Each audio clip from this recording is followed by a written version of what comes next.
Immer wieder entdeckt die Archäologie etwas, das entscheidende Hinweise auf die Geschichte der Menschheit gibt oder einfach nur erstaunlich ist. Vielleicht auch ein erster und möglicherweise einziger Fund einer Art.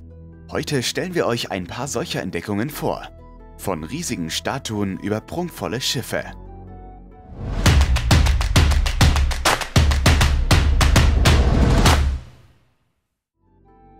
Kolossale Hand.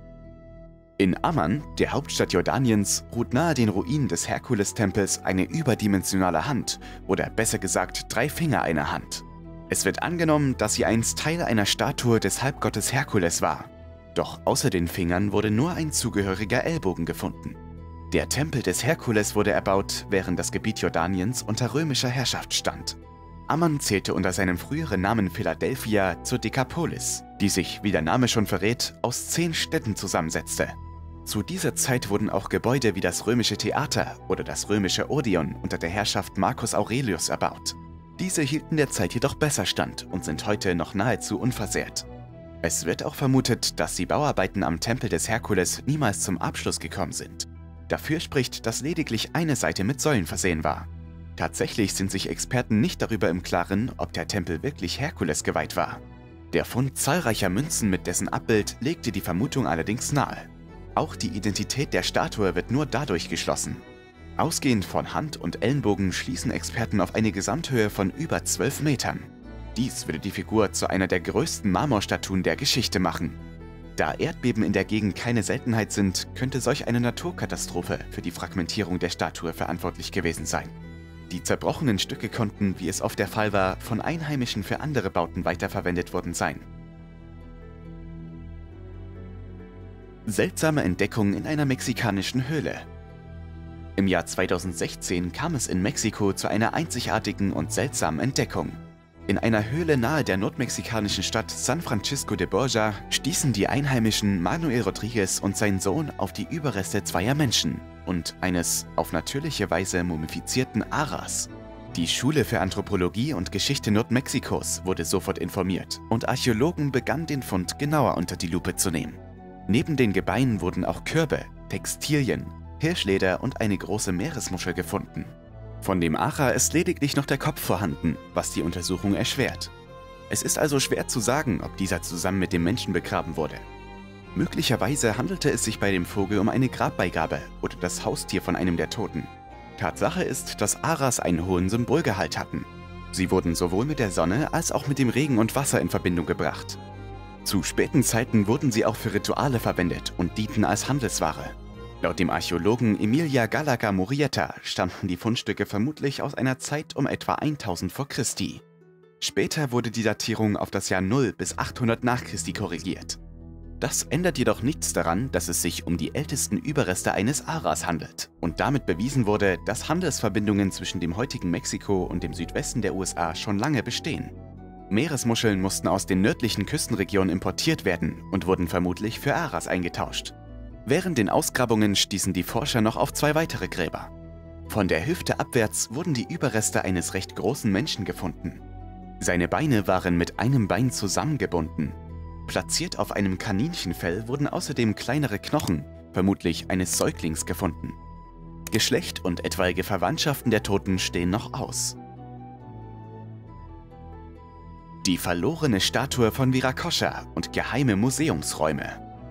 Bei einem Besuch der Ruinenstätte Tiwanaku begab sich der Autor und Entdecker Hugh Newman etwas abseits der abgesteckten Ausgrabungsstätte.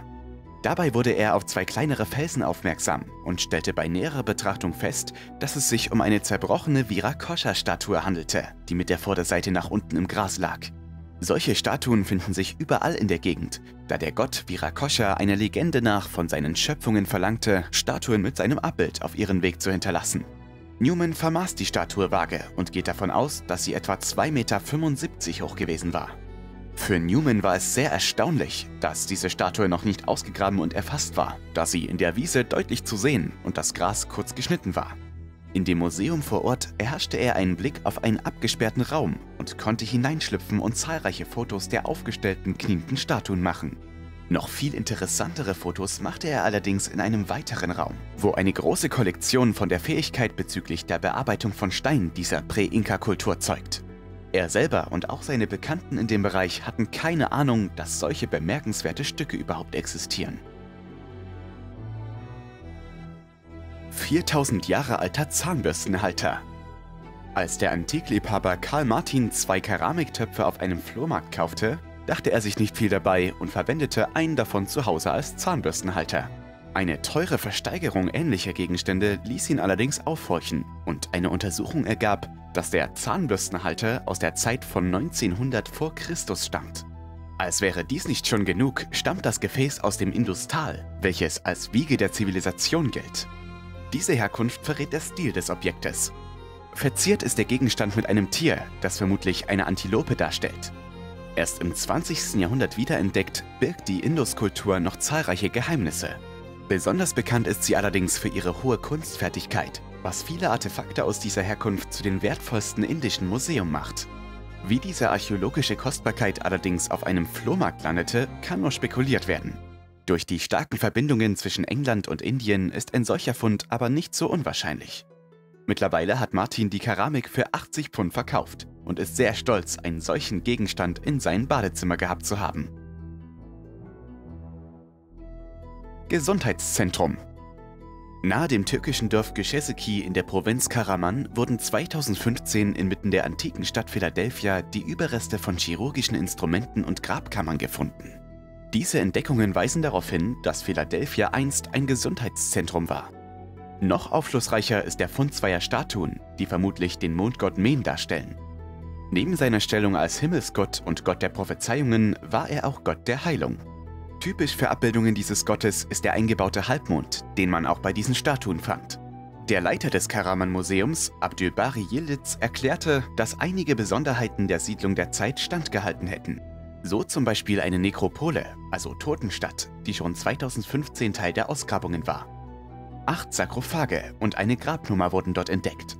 In der Grabkammer wurden vielerlei Knochen, aber auch Metallgegenstände wie Münzen, Ketten und Ringe gefunden. Laut Yildiz wurden die Skelette weiter untersucht. Die Begutachtung ergab, dass es sich um die Überreste von 53 Menschen handelte. 5 von ihnen hatten unter einer Infektion und 2 unter einem Kopftrauma gelitten. Vermutlich waren sie zur Heilung in die Stadt gekommen und nach ihrem Tod in ein Massengrab bestattet worden. Das Archäologenteam vermutet außerdem, dass die Grabkammer zusätzlich als Leichenschauhaus diente. Bei den gesamten Ausgrabungen wurden 2100 Kulturgüter gefunden, darunter 11 Büsten aus Kalkstein, fast 600 scharfe Objekte wie Katheter, Medizinflaschen und Skalpelle, Münzen, Keramik- und Glasstücke und Ornamente. Das Osebergschiff. 1904 wurde das Schiff unter einem Grabhügel in Norwegen gefunden und gilt bis heute als wichtigster Fund aus der Wikingerzeit. Indirekt verantwortlich für diesen Fund war vermutlich die Entdeckung des Gokstad-Schiffs aus dem Jahr 1880. Diese Sensation löste eine vermehrte Suche nach ähnlichen Begräbnisstätten aus. Der Landwirt Knut Romm stieß bei Grabungen auf dem Rewehagen auf Gegenstände, die er Archäologen zeigen wollte. Trotz einiger Skepsis wurde schließlich eine Ausgrabung organisiert. Das Langschiff, das man am Ende aus der Erde holte, war so reich verziert, dass man es bis heute für ein Zeremonialschiff oder den Besitz eines Königs hält. Es ist wohl auch nur für Fahrten in Küstennähe brauchbar. Vor seinem Gebrauch als letzte Ruhestätte war das Schiff allerdings schon einige Jahre nicht mehr in Gebrauch gewesen. Bei den Toten handelt es sich um 2 Frauen, von denen eine wohl in ihren 60ern und die andere etwa in ihren späten 20ern verstorben war. Wertvolle Grabbeigaben wie Seide und andere Textilarbeiten wurden ihm mitgegeben. Obwohl man keine Edelmetalle fand, ist nicht gewiss, ob das Grab zuvor Opferung von Plünderung geworden war, da man dennoch viele wertvolle Kunstgegenstände fand. Außerdem fand man einen Wagen, dem einzigen aus der Wikingerzeit. Aufgrund der reichen Bestattung vermutete man vorerst, dass es sich bei der älteren Verstorbenen um die Königin Äsa handelte. Doch zurzeit geht man eher davon aus, dass sie die Funktion einer Hochpriesterin innehatte. Die verlorene Kindheit. Nördlich des Grabs des chinesischen Kaisers Liu He liegt ein weiteres Grab, bekannt als Grab 5.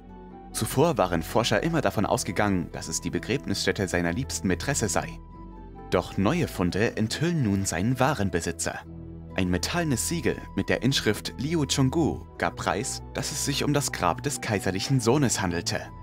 Historische Dokumente gaben ihn als Liu Hes ersten Sohn an, der starb, bevor er das Erwachsenenalter erreichte. Allerdings konnten keine menschlichen Überreste in dem Grab gefunden werden. Weder Knochen noch Zähne. In seinem Grab wurden mehrere Spielzeuge gefunden. Küchengeschirr zum Spielen, Tierfiguren aus Bronze und ein Spielzeugtier, den der Junge hinter sich herziehen konnte. Außerdem fand man kleine Goldbarren und Artefakte aus Jade, Achat und Kristall. All diese Gegenstände sind über 2000 Jahre alt. Liu He reagierte die westliche Han-Dynastie für kurze Zeit im Jahr 74 v. Chr., doch schon nach 27 Tagen wurde er wieder abgesetzt.